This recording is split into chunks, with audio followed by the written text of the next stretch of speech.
Comment réussir votre intégration dans votre nouvelle entreprise? Il n'y a pas de recette miracle. En revanche, il y a une règle de base. Apprendre à décoder. Décoder quoi? Des codes. Plus précisément, les codes relationnels en vigueur dans votre nouvelle entreprise. Quels sont ces codes? Ce sont des règles, le plus souvent implicites, qui définissent les comportements adéquats à adopter et les comportements inadéquats à éviter.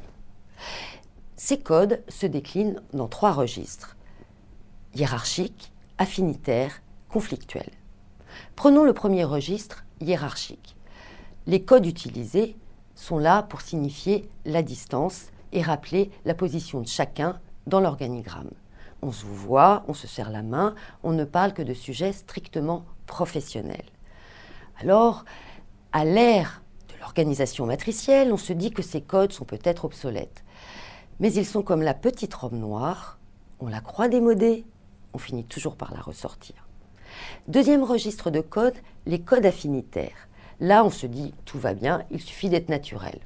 On se tutoie, on se fait la bise, on parle de sujets personnels, tout va bien, on a l'impression qu'on peut se lâcher.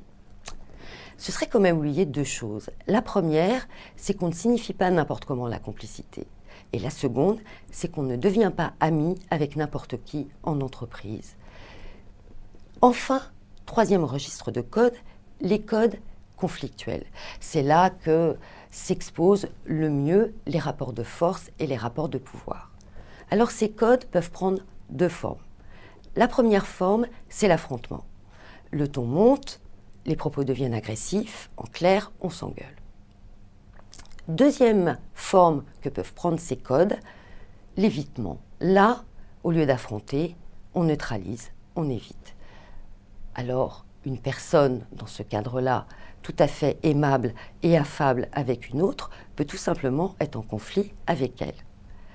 Si vous apprenez à repérer et à utiliser ces codes dans votre nouvelle entreprise, vous multipliez vos chances de réussite. Ça vous évitera ce sentiment assez désagréable d'être comme un éléphant au milieu d'un magasin de porcelaine.